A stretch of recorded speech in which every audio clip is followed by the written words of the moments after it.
Altså, vi er her på Færøerne som mange andre steder, for eksempel i Taiji. Vi er her for at stoppe slagtning af delfiner og hvaler på Færøerne.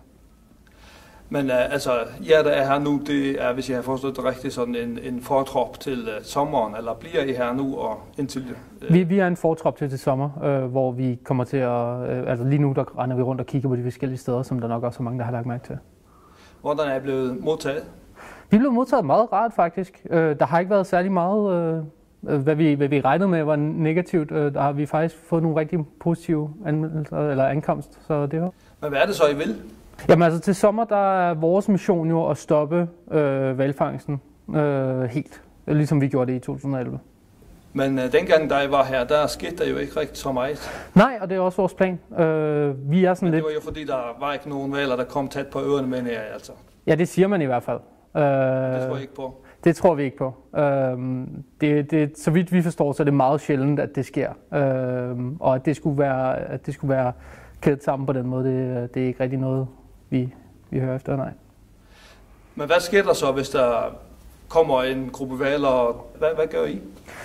Jamen altså, nu kan jeg selvfølgelig ikke snakke specifikt, men vi kommer til at have folk både på land og i luften og på land, på vand hedder det, undskyld. Hvor vi kommer til at have mange forskellige former for operationer. Ja. Kan du uddybe det lidt mere? I hvilken del af det? Du siger mange forskellige former for aktioner, altså hvad er det, vi skal vente? Jamen altså, vi har jo en masse frivillige, der kommer på land. Det bliver noget andet på land, end det var sidste gang, som I kender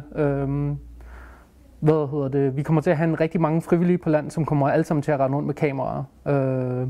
Der kommer til at blive filmet rigtig, rigtig meget. Vi har på vand, der har vi jo så en masse både, der kommer ud.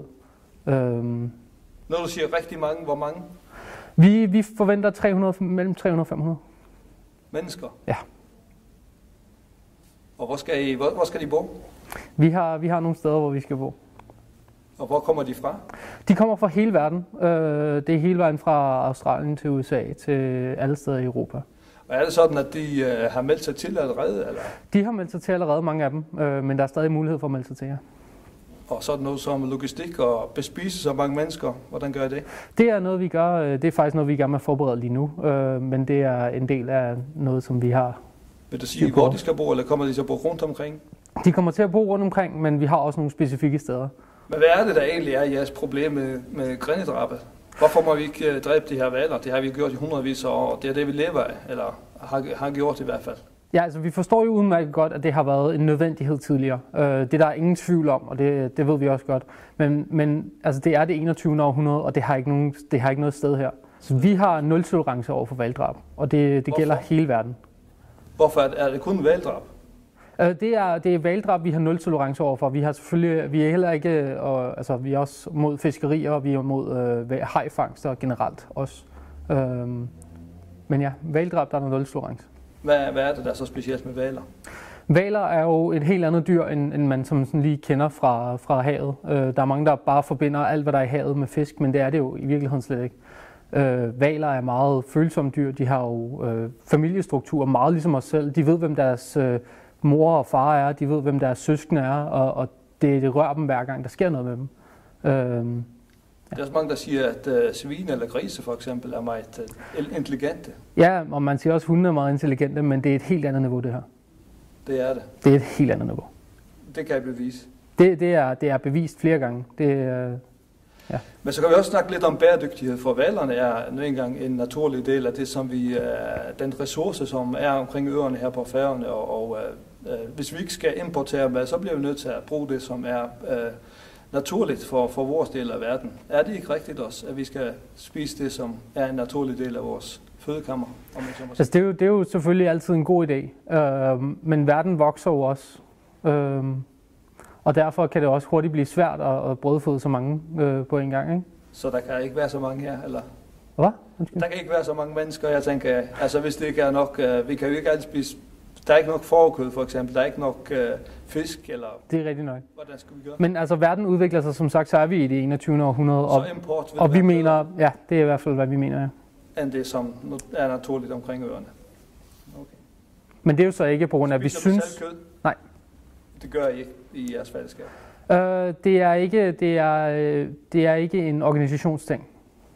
Det er det ikke. Jeres stifter på Watson spiser han kød? Han har ikke spist kød i mange år.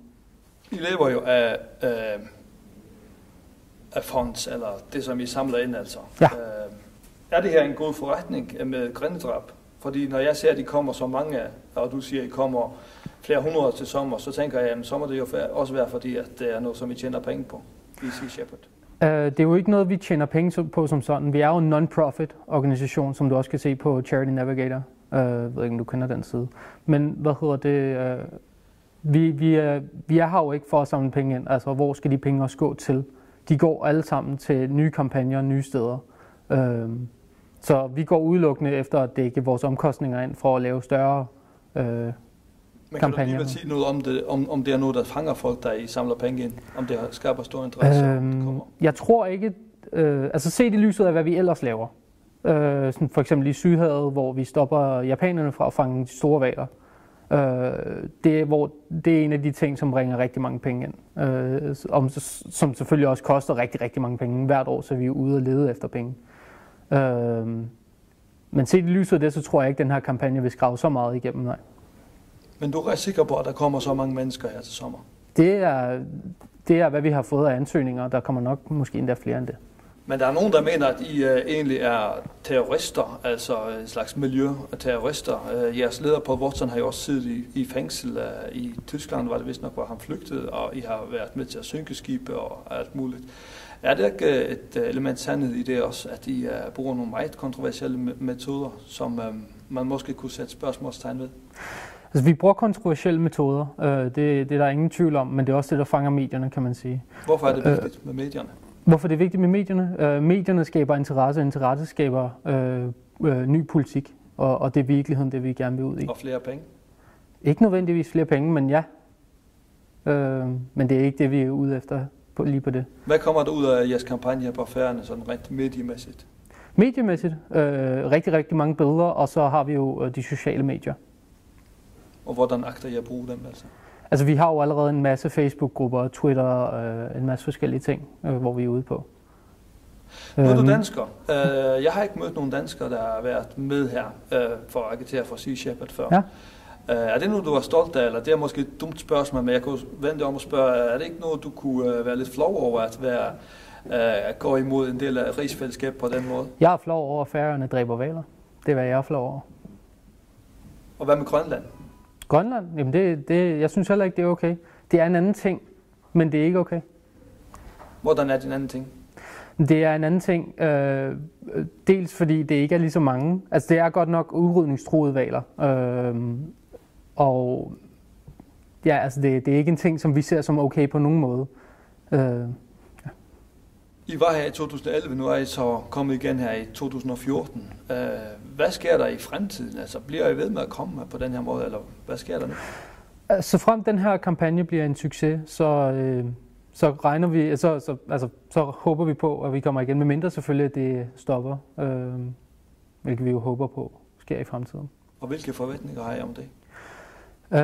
Vi har forventninger om meget hårdt arbejde, men vi ser altid på en lys fremtid.